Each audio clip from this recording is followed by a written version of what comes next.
Welcome to the Great Detectives of Old Time Radio. From Boise, Idaho, this is your host, Adam Graham. If you have a comment for me, email it to me at box13@greatdetectives.net. Follow us over on Twitter at Radio Detectives, and you can always call us at 208-991-4783. Well, before we get started, I do want to encourage you to pick up a copy of Tales of the Dim Night. It's my wife and I's novel, available on Amazon.com, as well as many other fine online retailers as both a paperback and an ebook form. You can buy a copy and read sample chapters at dimnight.com. Well, today's episode of Barrie Craig is actually a title that is almost, actually it's entirely cliched for the olden era of mysteries, but the case itself is pretty good and pretty complex as usual. So here now is Murder in Wax. William Gargan stars as Barrie Craig, confidential investigator.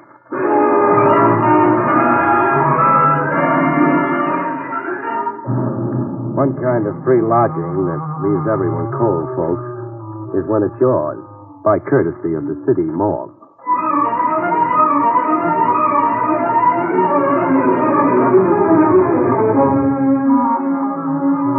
The National Broadcasting Company presents William Gargan in another transcribed drama of mystery and adventure with America's #1 detective, Barrie Craig, confidential investigator.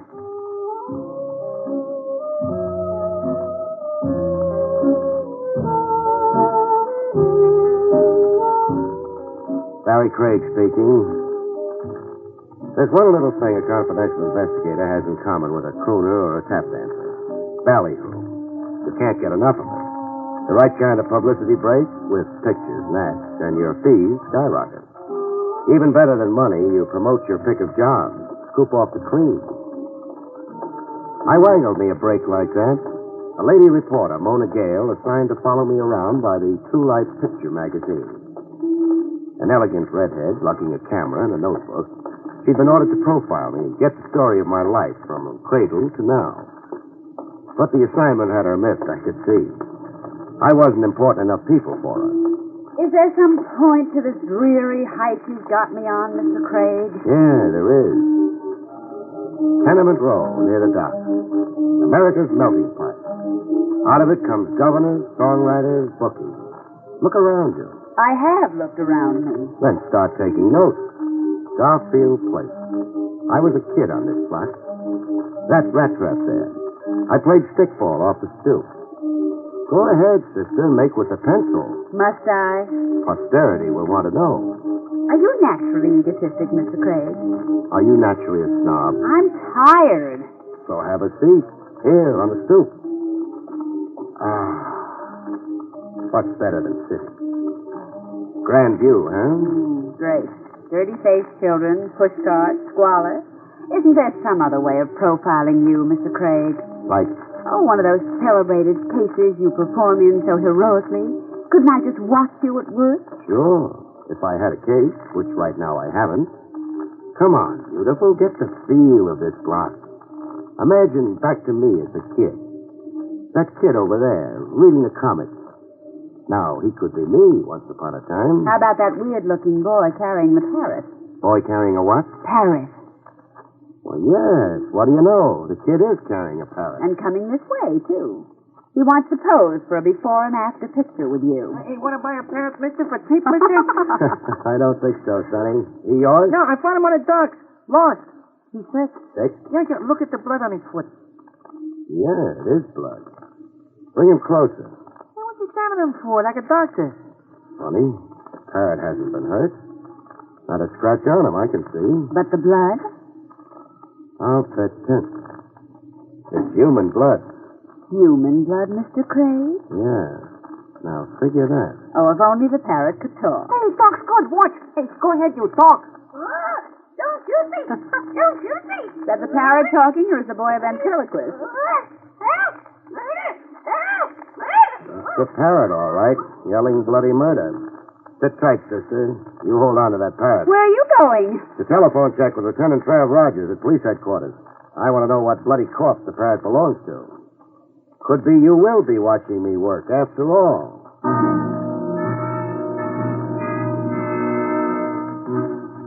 Mona got to watch me work. Over the phone, Lieutenant Trav Rogers set up a date for the parrot to be reunited with his master. The setting for the sentimental reunion was the city morgue. Roll him out, Ernie. The parrot belonged to him, Craig. Steady, Mona. Who was he, Trav? Vince Lorimer, according to an identification card in his wallet.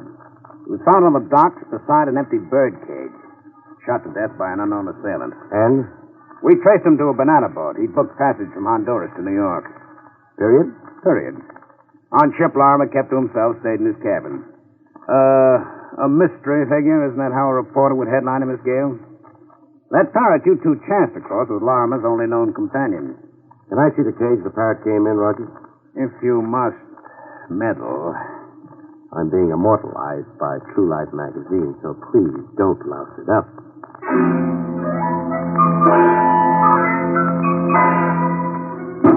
This is the cage. How do you figure the parrot escaped, Trav? Lorimer was shot. He dropped the cage. This padlock broke off in the fall. The cage door flew open, etc., etc. And the parrot caught the walk, huh? No, Lieutenant, I don't think so. You don't? Not enough concussion for a padlock to snap off. Lorimer could only be carrying the cage a couple of feet off the ground. So? Look at the twist in the wire here, where the padlock was originally secured. Wire is unusually twisted. The padlock didn't break off. It was broken off, deliberately. But why would a killer stop to do that, Craig? I'm puzzled like you're puzzled. Any other personal belongings found on the late Vince Lorimer? Just this wristwatch, pocket knife, the silver ring. The silver wedding ring. The end? The dead end. A corpse, a parrot, a few meaningless trinkets. Where would you go from here, Mr. Holmes? Oh, you're sure working hard at lousing me up with Mona.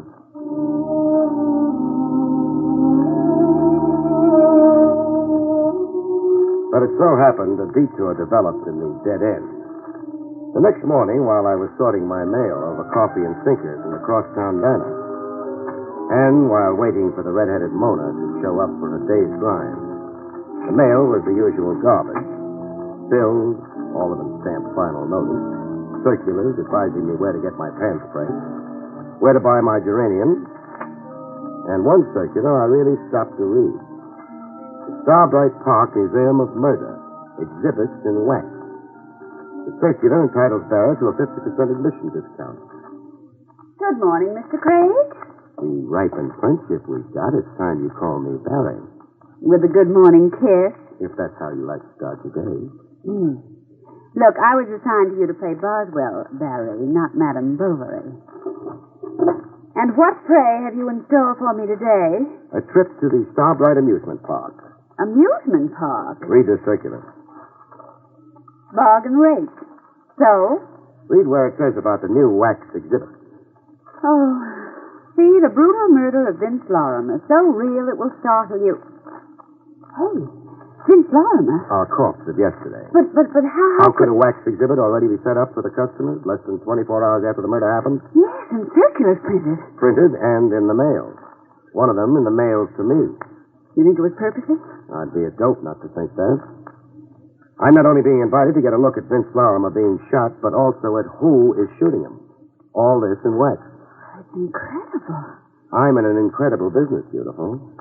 In what other business can you get an educated redhead personally assigned to you?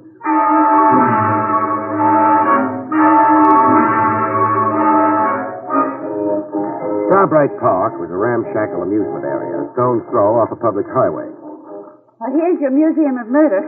Those signs, shocking, sensational, lurid. And closed. No ticket taker, no open door. It's boarded up? There's a bell here. This side door.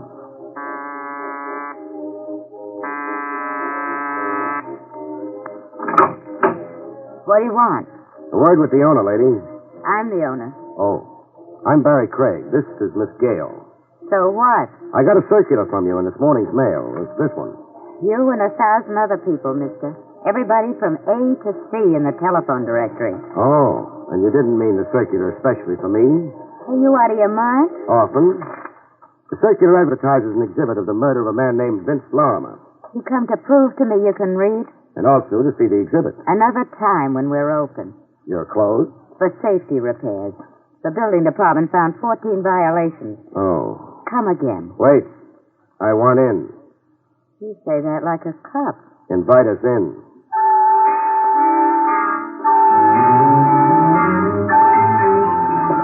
Having fun, Laura? It's gruesome. Snyder and Ruth Gray in the hot seat. Dillinger bleeding all over Chicago's sidewalk. Why, baby, you're holding hands. I get affectionate in morbid surroundings. The Vince Lorimer murder's the last one in a row, right after Bluebeard. Hit it. Some light on the subject, please. I got no lights to switch on. The power battery's disconnected. Another order of the almighty building department. Here, you can use this flashlight. Thanks.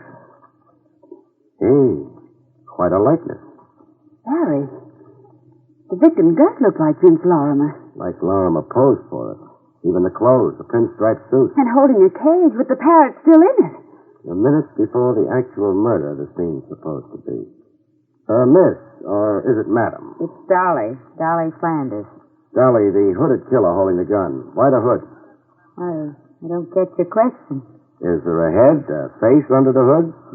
Yes, I guess there is. Model? How? How? In the likeness of the killer, I mean. In the likeness? Well, how could that be? That's the question I'm saving for later. First, suppose you raise the hood. Get in there and raise it, Dolly. Don't raise it, Dolly. Barrie!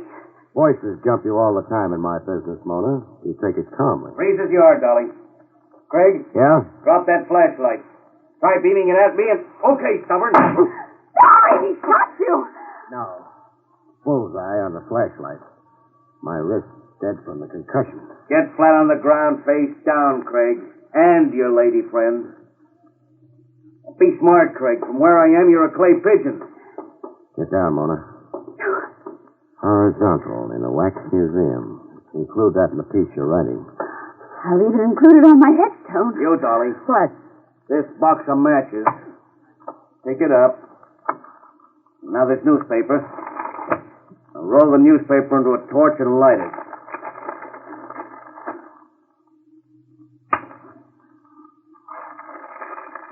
It's lit. What shall I do now? A wax figure holding the gun. Stick the torch under the hood and hold it there. Let's see how fast it melts.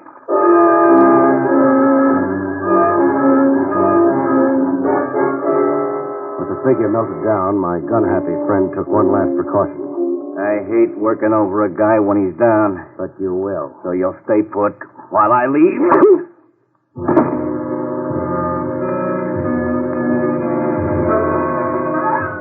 Bomb burst in my head, set off a chain reaction.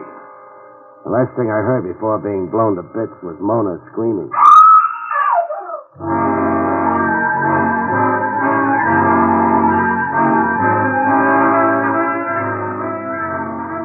I came around. A long night and 100 years later, I came around.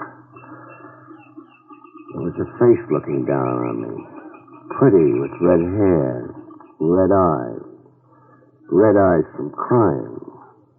Crying over me. Barrie. And music. Bird music? Sing music, Mona. It's a yellow canary singing. You're in Dolly Flanders' office. Dolly Flanders. Dolly. I'm not responsible for what happened out there. Who was he? I don't know any more than you do, Doc, like it was. He didn't want me to see the face under the hood. Because it was his own face, Barrie. He's the man who murdered Vince Lorimer. Yeah, the obvious conclusion. Maybe even too obvious. Dolly, What? how come a wax exhibit here dramatizes a murder that happened only yesterday? You tell me. Don't you order your own exhibits? No, I take what's shipped to me on a rental basis. So much a season. Shipped to you by whom? A Mr. Scholar, Fernando Scholar, a wax sculptor. Where do I find Scholar? He's got a studio in Havemeyer Flats near the railroad yard. Number 179. You through third degree in me? No. How come you, a woman, run this kind of a business? Your husband, isn't he with you? How'd you know I had a husband? The silver wedding ring on your finger. Oh. Well, coming back to your first question about me and this business. Yes? I won't be in it anymore after today. Why not? I just sold it, as is, lock, stock, and barrel. Who to? Do I have to answer that, too? Not if it's a secret. It's no secret. Here's my copy of the bill of sale. Know ye by these presents that Howard Crump, purchaser, has this day for the sum of... Mr. Howard Crump thinks he's going to coin a mint running this museum, as it should be run, so he says. Won't he coin a mint? He'll starve to death. That yellow canary of yours, you ever, let it out of its cage? Why should I do a fool thing like that? Skip it. Expecting visitors, Dolly? Crump. He haunts the place to see I don't cart nothing away now that he's bought the place. Come in, Crump. Dolly? Oh, excuse me. This is Mr. Craig. With him is Miss Gale. How do you do? Congratulations on your purchase, Mr. Crump. Oh, you know? Yeah, Dolly was telling us. Dolly said you're convinced there's a profit in murder. Hmm? Oh. That's a curious way to put it. Then you put it. Yes, I believe a wax museum can be run profitably, with, of course, judicious management and promotion. The underlying principle, Mr. Craig, in any business... Cut. My aching head, Crump. The head I'm taking out of here is already twice the size I came in with. Coming, Mona?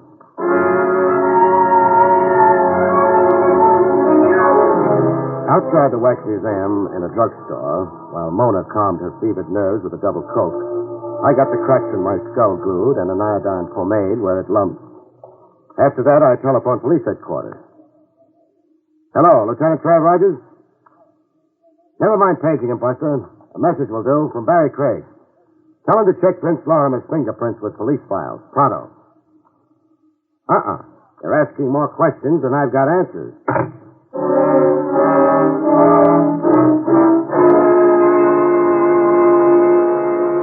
Like Dolly had said, the Havemeyer Flat studio of Fernando Scala, wax sculptor specializing in murder, overlooked the railroad yard.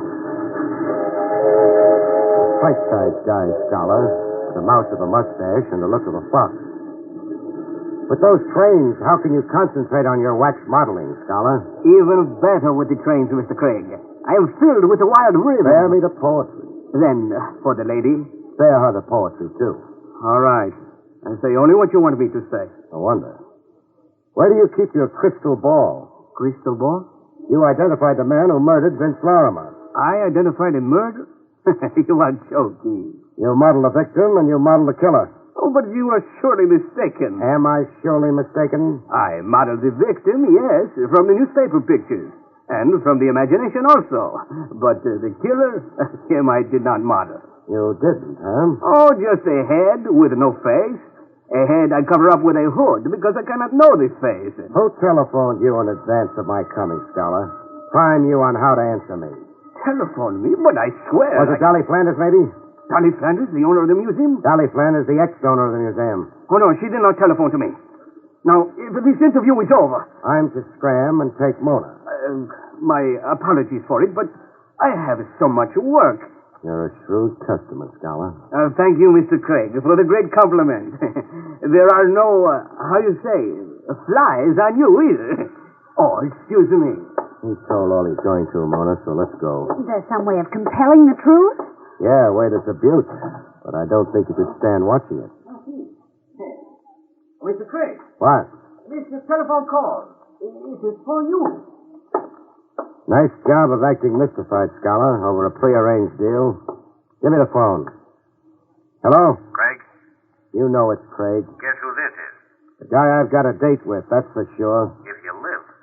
I won't just shoot a flashlight out of your hand the next time. Through talking? About.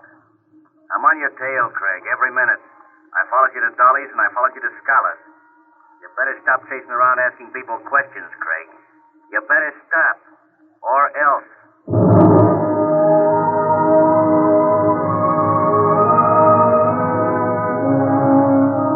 The case began to wrap itself up with a valuable assist credited to the good Lieutenant Trav Rogers. The return message for me, left with Jake, the elevator op, in my office building, suggested that I meet Trav post-haste in the Marble Lawn Cemetery. But why meet in a cemetery? A favorite long-lost aunt. Rogers wants me to help dig her up. Oh, taxi! Hey, taxi!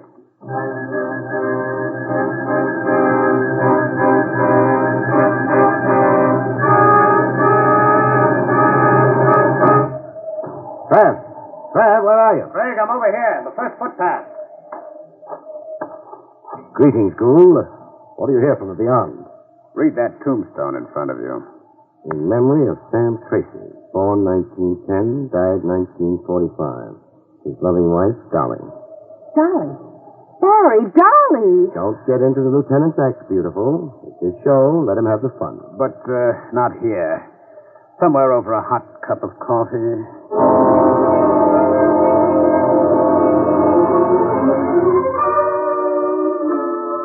That headstone read, Sam Tracy died 1945. He also died in 1951. The same man died twice. What Rogers is saying, Mona, is that our Vince Lorimer was also named Sam Tracy once. Right. We checked Lorimer's fingerprints with police files, as per your request. Lorimer's prints correspond to the prints we have of a Sam Tracy, a one-time thief and safecracker. But there is a Sam Tracy now buried in the Marble Lawn Cemetery. Mona's yet going to convert from reporter to detective. No, beautiful. Whoever's buried in Marble Lawn is a ringer. Someone's buried as Tracy, as a trick to free the real Sam Tracy, alias the late Vince Lorimer. That was my guess, too, Barrie. Great minds run on the same channels. Who said that? What was the original Sam Tracy trying to escape from? A safe robbery in 1945. Tracy made off with a cash haul of $100,000 belonging to a stockbroker named Rufus Scott. The police gave up when Tracy, the phony Tracy, as it turns out now, died. Died how? In a rooming house fire while hiding out. And the hundreds G's? Went up in smoke. So the police thought, I mean. As did the insurance detective in the case. Insurance detective? A certain Sandy Dowell, an eager beaver in his day. Dowell chased Tracy all over North America before the fire burned him out of the case and into retirement. Well, you got something you can contribute, Craig? This. Sam Tracy, alias the late Vince Lorimer, was the husband of Dolly, the ex-owner of the Starbright Park Museum of Murder. I read the tombstone, too, genius. Besides, it's a matter of record that Dolly Tracy posed as the widow in the phony burial of her so-called husband in 1945. I guess Dolly to be the very late Lorimer's widow this morning. By divination? By a silver wedding ring on her finger. An exact replica of the one you found on the corpse. Well, we know a lot and we know nothing. Tracy got away clean with $100,000. Even got out of the country. Why then did he come back posing as a Vince Lorimer? Why take that risk? And get murdered. And who released the parrot? And why? Frankly, Mona, I don't know if that's really significant. Bet on it. It is, Rogers. It's the key to our killer. All right, where would the key fit? Seabright Park, I'd say. Trav? Yes. Suppose I call the move. Can you bear it? If it catches a murderer. Spoken like a good cop. With Trav swallowing his pride enough to backstop me, I stormed the Museum of Murder. Yes? You. Close that door, Crump, quick. You, seem urgent. Urgent? There's a rifle-happy wild man tagging after me. Where's Dolly? Packed up and gone. I've taken possession. Uh-oh. That's my rifle, man. Don't open that door. Where are you going? To your office to telephone for help. Now, look, Craig, I can't get involved in your affairs. Quick! Hello. Dead. Now the line went dead. Someone cut your wires, Crump. Craig, you can't stay here. I'm running a business, not the headquarters. You want me dead? No, but... Oh, this. My rifle-happy friend finding the range. Craig, get out of here. I'll be murdered. That's not my concern. I insist you go. You want me to walk out at a certain death? It's certain death anyhow staying in here, cooped up in here, cornered. Craig, I'll be killed too. The next bullet might get me. You're raving, When Crump. you stay here, the room is a death trap. You look green, Crump. Sick, as if you're suffocating. Suffocating. Yes, I am. The room's close. Stifling. Close and stifling like a cage? Yes, And you hate cages, don't you, Crump? I hate... That's why you let parrots out of cages. You can't stand seeing anything caged. No, I can't Even the stand... yellow canary, Dolly's yellow canary. The cage is here, but the canary's gone. You emptied that cage, too, eh, Crump? Yes. Craig, I can't breathe. I'm suffocating.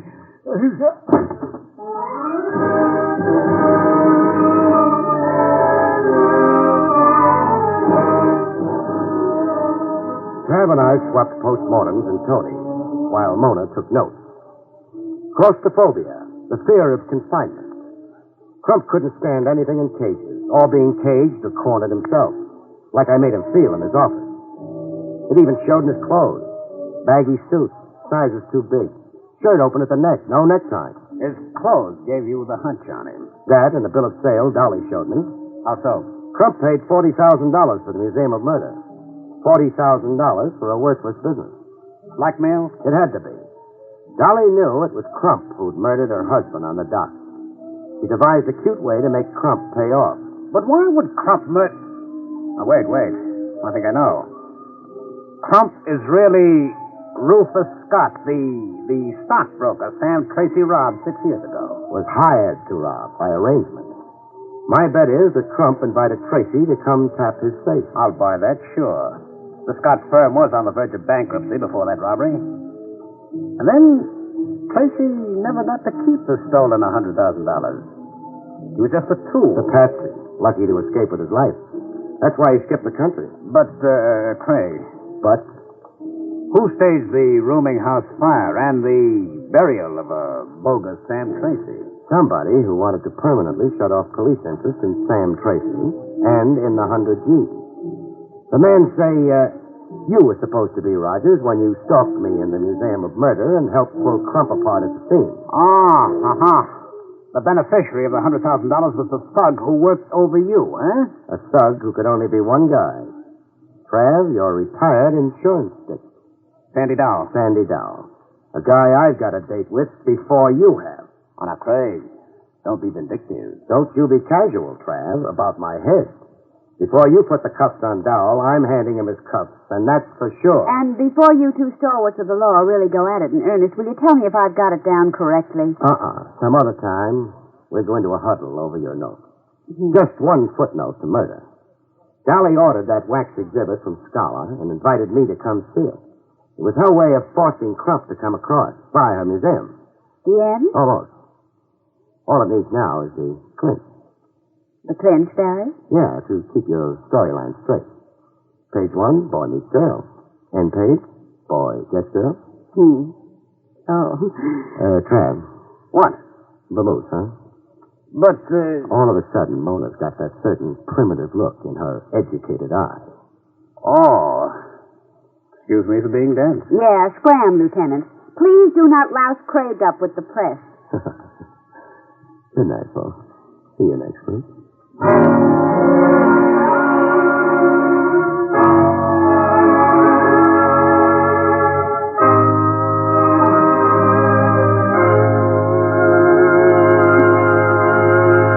You have been listening to William Gargan in another exciting transcribed mystery drama from the adventures of Barrie Craig, confidential investigator. Tonight's story, Murder in Wax, was written by John Robert.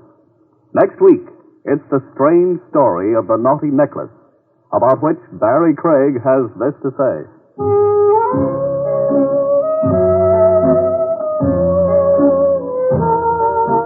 Next week, I'll tell you how I was hired to buy a string of pearls, which was almost woven into a noose to hang me with. See you next week, folks.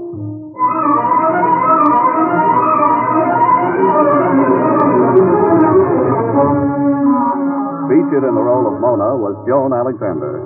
Barrie Craig, starring William Gargan, was under the direction of Hyman Brown. This is Don Pardo speaking. Now enjoy Meredith Wilson's Music Room on NBC.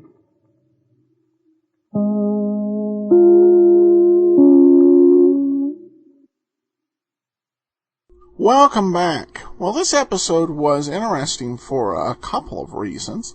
First of all, William Gargan did actually grow up in New York, and probably a neighborhood fairly similar to the one that's being described. So that was kind of unique. And of course, you had Joan Alexander in the role as the reporter. And this, of course, to old-time radio fans is noteworthy because Joan Alexander's most famous role was as Lois Lane on the radio version of Superman, and also in the cartoons. One thing I have neglected to mention about Barrie Craig that makes it kind of different. You'll notice when you listen to the credits and they list the guest stars, they're not going to be the same ones generally that we hear on Let George Do It, or on Yours Truly Johnny Dollar, or on Rogues Gallery. That's because Barrie Craig was a New York origination, at least up until the summer of 1954 when it moved out to Hollywood. It just wasn't worth it to bring a character actor from Hollywood to New York, or from New York to Hollywood, to say a few lines. So you had a different stable of radio actors in New York City. And these actors tended to be less known overall just because the trend developed really strongly towards Hollywood. So they were less likely to end up on television or in movies, and more likely their work would be on other radio programs, or it would be on the stage. Well, that will actually do it for today. We will be back tomorrow with Rogues Gallery. Remember, you can also enjoy our Old Time Dragnet podcast over at radiodragnet.com. And go to laserandsword.com to subscribe to the Old Time Radio Superman show. But from Boise, Idaho, this is your host, Adam Graham, signing off.